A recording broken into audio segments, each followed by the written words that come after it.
Howdy y'all, this is Dwight and welcome back to part 5 of how I make a basic slip joint pocket knife. We'll jump in basically right where we left off in the last video, though before I did start this video I did smooth out my liners around the center liner holes that we drilled at the end of the last video, and once again I used my aluminum block with 400 grit paper and WD-40, as well as I snipped off 3 sections of 3/32 diameter nickel silver penstock, and I just used these old Stanley wire cutters.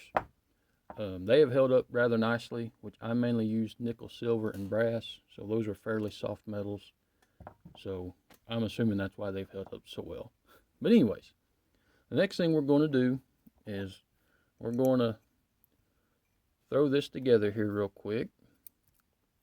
Put that on upside down like a genius. Now I'm not going to put it under tension as of yet. There's too much material on here to do that. So I'm wanting to take material off first. Otherwise it would be a major fight. And that can bend liners, bend pins, and things of that nature. Anyhow, so this is what we got. As you can see, things are not flush. That back spring is proud. I do want to point out the spine of the blade is slightly recessed in the liner. That is good, because of course the spine still needs cleaned up, but I do not want to take as little material as possible off the spine. So you start hogging material off right there, even with it under tension is when I'm going to be doing that. If the tip of the back spring is not flush against the blade, then you're going to be changing that geometry and your tip can start coming up, and then all your positions are going to be a little wonky. Anyway, what I'm wanting to do right now is, since I'm proud, I'm going to use my scribe pen, and I'm just going to go along my liner, scribe on my back spring on both sides, which my liners aren't the same side to side because, again, I left everything proud. So now what I'm going to do is take my back spring. I don't know if we can see the scribe lines on the video much at all. Might can on this one. There we go. You can see it right through there. And as you can see, that's going to really lessen the distance here in our tension relief area. So I'm going to be going over to my belt grinder in the horizontal position, and I'm going to take this down to my scribe line. Once I'm done with that, I will be right back. Okay, I'm back from the grinder, and I've got the back spring ground down,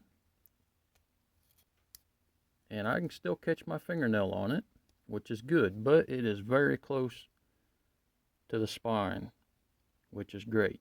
And as you can tell, the liners are still proud.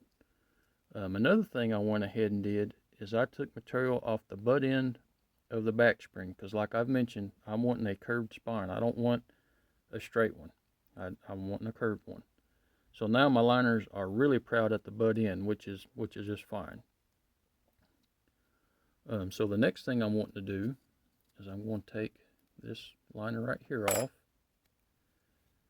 and I want to take a look at the inside.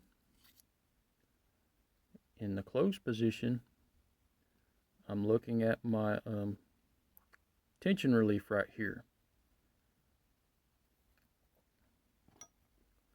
I'm wanting to extend this relief over into the center part of my sharpening choil. That way we have plenty of room, don't have to worry about blade wrap right here, and as well that will also help take tension off the back spring. So you can see I've made me a little scribe line right there, and I'm going to go ahead and clean the inside of my back spring up, and as you can see we have a good amount of room in between here. So I'm not going to worry about taking much material off. I'm just going to get it clean and extend the relief notch right there. So once I'm done with that, we'll be back. Okay, before I go ahead and work on the inside of the back spring, like I mentioned, I'm going to scribe a line along my butt end of the back spring on my liner here, because I'm going to go ahead and remove all the excess from the butt end of the back liner material as well while I'm working on the inside of the back spring. That way we don't have so much excess material in our way. So now I'm going to go to the grinder and do those 2 steps. Okay, I'm back from the belt grinder. I've cleaned the inside of the back spring up. I put a 400 grit belt finish on this part of the back spring. This part is still just a 120 grit. And if we put this in the closed position, you can see this is extended underneath the sharpening choil now. And again, where I've made this pattern quite a few times now, this here is a good ballpark of where I'm going to want my spring tension at. So at this point, I'm ready to go ahead and put this under tension. I've already wiped all the pivot area and the walk and everything off to make sure that's good and clean. So I'm going to go ahead and get this other liner.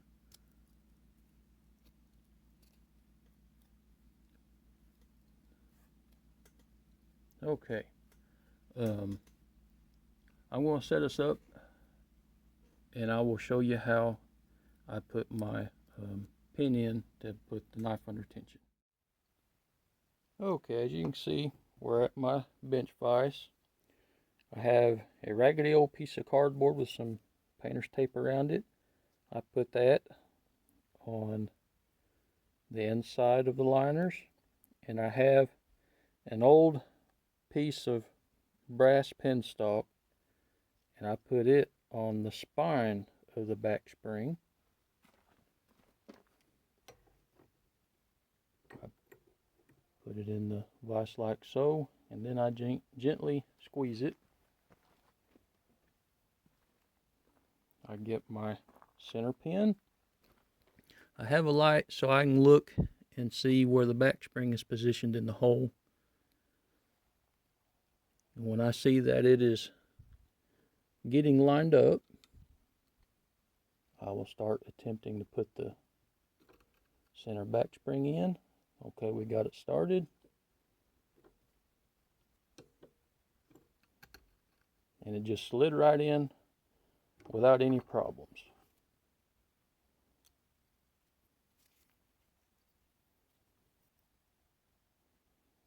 Doing it like that, I don't have to worry about scraping material off my pins either. Okay, we're back at the bench. Our knife is under tension, and one thing I want to bring in and point out is look how much more the back spring is raised at the spine of the blade now. It is significantly higher, and as you can see, it is dipping down in the center slightly. Of course, whenever we flush everything up along the spine, that will be taken care of. But this is an example of how the back spring bends once it's put under pressure. So the next step is I'm going over to the grinder and I'm going to flush the spine of this knife up. Okay, I wanted to come in real quick and show what it looks like fresh off the grinder. As you can see, it still has slags and stuff on the edges. But I wanted to show where the blade and the back spring meet. I did not take much material at all off. I just did enough to smooth it out. Of course, I still need to finish smoothing the spine of the blade out. Don't know if we can see but we have a nice curve in the handle, which I think is turning out rather well. I am now going to disassemble this and clean all the burrs off, the liners and the back spring. Okay, once again I will show how I put my third pin in. I got a piece of brass stock, piece of cardboard, align the brass stock onto the back spring, put it in my vise. I'm going to slowly squeeze it down until I see the liner holes and the back spring hole line up. Then I take my third pin. It don't quite start, so a little bit more tension, a little at a time.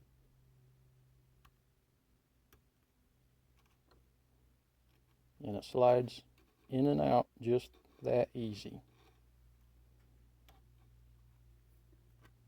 Now, if you got some brittle handle material on here, this might not be the best method to do that. But during all my fit ups, this is how I do it, because for me, it's quick and easy. Okay. The back spring is still a bit stout, I'm pretty sure. I'm going to throw some WD-40 down on the pivot, and we're going to check our positions.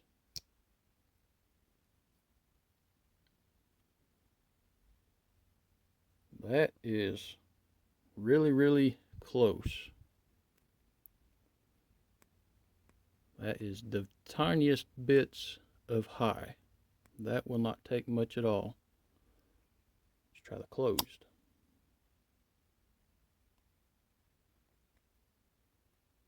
That is right on the money.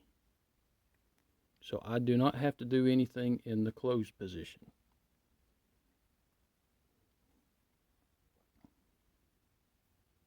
Because I cannot catch my fingernail on that. Now, how's the tip doing? The tip is nestled down in there nicely, has room, so I will end up rounding these corners a little bit, though I have to be mindful not to go too low.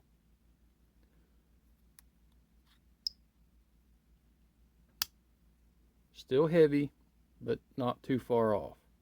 That is where I'm going to end this video, because once again my memory is starting to get low. So I will go ahead and sign off, and I appreciate y'all following along on this series, and I look forward to seeing y'all on the next video.